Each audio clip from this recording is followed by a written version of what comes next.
in badan baa waxaa la isoo weydiiyaa reer wanaagsan muxuu ku wanaagsan yahay meeqa tiir buu ku taagan yahay reerka wanaagsan kaamiradan hadda wax duubaysa aniga arkay idinkuma aragtaan 3 lugood ayay ku taagan tahay masjidka iga gadaaleeya intaasoo tiir buu leeyahay islaamka arkaysaan 5 tiir buu ku taagan yahay idan haddaad aragto wax taagan haddaad aragto wax adag haddaad aragto wax ishaysta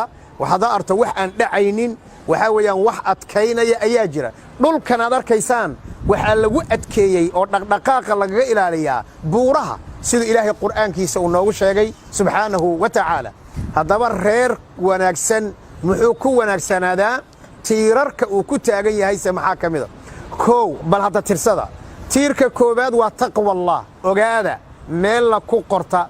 reerka wanaagsani wuxuu ku taagan yahay waa tiirka koobaad oo tiir laga hormaray uusan jirin waa al-iimaanu billahi wal amalu saalih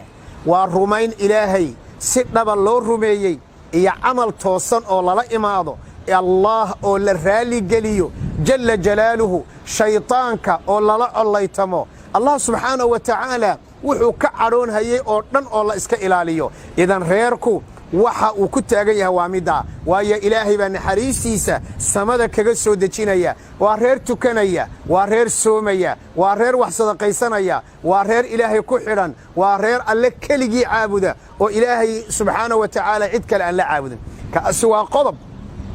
qodobka labaad waxa weeye uu reer dhisan ku taagan yahay waa al-ittifaaq waa waxay isku og yihiin oo isku waafaqeen oo ay ka wada hadleen ama ay qorteen ama ay duubteen oo ay saxiixdeen oo qodobo uu yaala waxaad ogtihiin hadda maanta adduunka dawladaha marka laga hadlayo shuruuc baa u taala adduunka marka laga hadlayo hatta mu'assasa yar oo tijaari ah marka la samaynayo dukaan markay laba qof isku darsanayaan waxbay kala qortaan haddaba mashruuc adduudku ay galaan akbar mashruuc fi العالم waa la isku waafaqsan yahay waa mashruuc zawaaj mashruuca weyna inta la eg minuusan qoraal uusan lahayn oo uusan ittifaaq lahayn oo wax la isku og yahay lahayn oo awlawiyaad iyo wax la kala hormariyo ay lahayn oo haday dib yimaado sidii loo xalin lahaa khilaafka maxaa keena xageebu ka imaadaa maxaad ka cadhootaa maxaa ku dejiya seen caruurteena u korsana dhaqaaluhu xagee ka imaanaya waa inuu jiro xuduud ay labadooda midna dhaafi karin oo dastuur u yaala waa inuu yahay qaanuun oo xeer hoosaada waa inuu leeyahay idan waa qodobka labaad reerku hadii kala fawdu noqonaya ani waxana ila tahay adna waxana kula tahay idan reerku fawdu noqonaya kaana waa qodobka labaad qodobka saddexaad waa al-ihtiram waa in labada qof mid walba midka kale uu qadariyo indhihiisu ay ku weynaadaan gabadhu indhaheedu waa inuu ninku ku weynaado ninkuna indhihiisu waa inay gabadha ay ku weynaadaan sida daraadeed ihtiram iyo qadarin ihtiram xagga aqliga ah naag baa tahay maxaa sheegi haday arintu ka taaganta bilcan baa tahay maxaa sheegi haday arintuba ka taaganta haweenku ma waxba laga qaataa haday arintu ka taaganta ama gabadhu ayba u aragto ninkan inay ka sarreyso oo nin doqon oo dhaandhaan oo caran oo ahbalo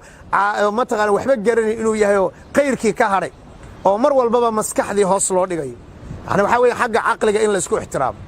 oo xagga shaqada in la isku ixtiraamo hatta hadayna cuntadu aad u yar fiicnayn in la isdhiiri geliyo oo la isku ninku shaqadiisu haduu ka yar in la isku dhiiri geliyo marka in kor la isu qaado ixtiraam iyo qadarin labada qof waa tiirka saddexaad xusuusta tiirka koobaad waa midka Allah kugu xidhay jalla jalaaluhu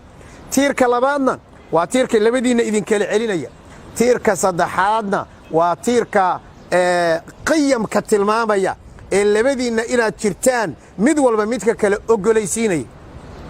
qodobka afraad oo ku khatimayo bidillaahi subhanahu wa ta'ala waa al-huquuq wa in huquuqda la ilaaliyo oo ninka xaqiisa uu ka soo baxo gabadhana xaqeeda ay ka soo baxdo mid walbana uu arko inuu qofka kale guriga ku taagan yahay ee uusan asagu arkin inuu aniga igu taagan yahay ee waa inaad aaminto inuu qofka kale ku taagan yahay tawaadu marka waa tawaadu iyo hoos isu dhig idan hadaad weydiiseen ama aad in badan igu soo celceliseen reerka wanaagsan muxuu ku wanaagsan yahay waa qodobo badan laakiin si sandwich ah si aad ugu qaadataan waqti dheer aana idinkaga qaadin adoo jikada ku jira adoo baabuurkaaga wata adoo suuqa maraya adiga oo kabaha sii gashanaya si aad kelimadan dhagaha oga sii buuxsato waxaan leeyahay walil xadiisi baqiya sheekooyin intaa ka macaana waa idin